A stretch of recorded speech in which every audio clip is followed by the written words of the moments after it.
فقدان ہے. جو شخص عدالت جاتا ہے انصاف لینے یا شکایت کرنے، اس کو یا اٹھایا جاتا ہے یا بھگایا جاتا ہے، اور یہ دونوں کے بعد پھر اس شخص کو عبرت کی مثال بنایا جاتا ہے. لہذا ہم کافی تعداد میں پٹیشن کرنے جا رہے ہیں. امید ہے کہ سپریم کورٹ میں یکجا ہوں گے. تیسری بات یہ ہے کہ پی ایم ایل این اور پیپل پارٹی نے اناؤنس کیا ہے کہ انہوں نے عہدوں کی بندربانٹ کر لی ہے. ہم آپ کی وساطت سے قوم کو بتانا چاہتے ہیں کہ اگر یہ ہمارے مینڈیٹ کے ساتھ اقتدار پہ بیٹھیں گے تو اور ہمیں زبردستی حزب اختلاف میں بٹھایا جاتا ہے تو نہ تو یہ ہم سے چین سے اقتدار کر سکیں گے اور نہ ہم ان کو پاکستانیوں کے حقوق پہ ڈاکہ ڈالنے یا پاکستان کے خزانے پہ ڈاکہ ڈالنے کی اجازت دیں گے اور نہ اس قابل چھوڑیں گے. انشاءاللہ خان کی ہدایات کے تحت اس دفعہ کی اپوزیشن میں کافی پڑھے لکھے لوگ بشمول وکلاء آئے ہیں. اگر ہم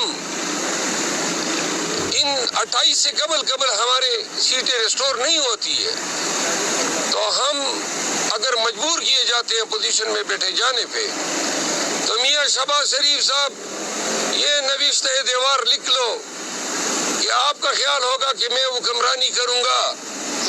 انشاءاللہ آپ اپنے آپ کو شیروں کی کچار میں پائیں گے.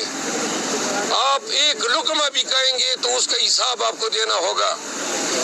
اور اگر آپ زرداری جیسے مستند چور کو صدر پاکستان جیسے عظیم منصب پہ فائز کریں گے تو یہ پاکستان کی توہین ہوگی. پاکستانیوں کو یہ واضح پیغام دیا جاتا ہے کہ خان نے تلقین کی ہے کہ ڈٹ کے کھڑا رہنا ہے. آگے بھی اگر یہ ظلم کے ہتھکنڈے اور فسطائیت سے بھرپور کارروائیاں کرتے ہیں تو خان کا حکم ہے کہ ہم نے بھرپور استقامت کے ساتھ ان کے ہر ظلم و جبر کا مقابلہ کر رہے ہیں. آپ سب کو یہ بھی واضح کر دیں کہ پاکستان تحریک انصاف اور ہمارے بانی chairman Imran Khan Bushra be be کے ساتھ روا رکھے گئے سلوک پہ انتہائی رنجش میں مبتلا ہیں. پوری پاکستان تحریک انصاف خان کے ساتھ یکجہتی کا اظہار کرتی ہے. یہی سپرنٹینڈنٹ جیل اسد وڑائچ نے اپنے ایک اسسٹنٹ سپرنٹینڈنٹ کے ذریعے بنی گالہ کو منی جیل میں تبدیل کیا ہوا ہے اور وہاں اپنے ہی گھر میں بشرا بی بی کے ساتھ انتہائی ظالمانہ برتاؤ رکھا گیا ہے. علیمہ آپا کی ملاقات ہوئی، آج بیرسٹر گور کی ملاقات ہوئی. جو ان کے زبان سے بشرا بی بی کی شکایات آئی ہے اس سے واضح ہے کہ ان کی خوراک، ان کی صحت دیگرگو ہے. ان کو انتہائی ناقص غذا دی جا رہی ہے. ان کو اپنے گھر میں ایک کمرے سے باہر نکلنے کی اجازت نہیں ہے.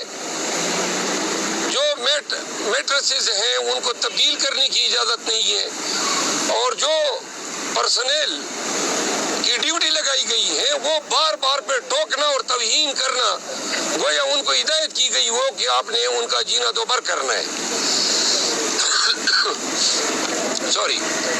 تو آپ کے توسط سے پورے پاکستان کو بتایا جا رہا ہے کہ بانی چیئرمین کو ذہنی پریشانی سے آگاہ کرنے کے لیے، ان کو رنجش میں مبتلا کرنے کے لیے ان کی اہلیہ کے ساتھ انتہا ناروا رویہ اسد وڑائچ نامی سپرنٹینڈنٹ جیل نے روا رکھا ہوا ہے. ہمیں یہ ہدایت ہوئی ہے کہ خان کی اور بشرا بی بی کی 2 ہفتوں سے ملاقات نہیں ہوئی ہے تو ہم اس سلسلے میں بھی اسلام آباد ہائی کورٹ سے رجوع کر رہے ہیں. ہم 1843 کی پٹیشن سمیت کل ہی سپریم کورٹ سے رجوع کر رہے ہیں تاکہ اسمبلی کا اجلاس ہونے سے قبل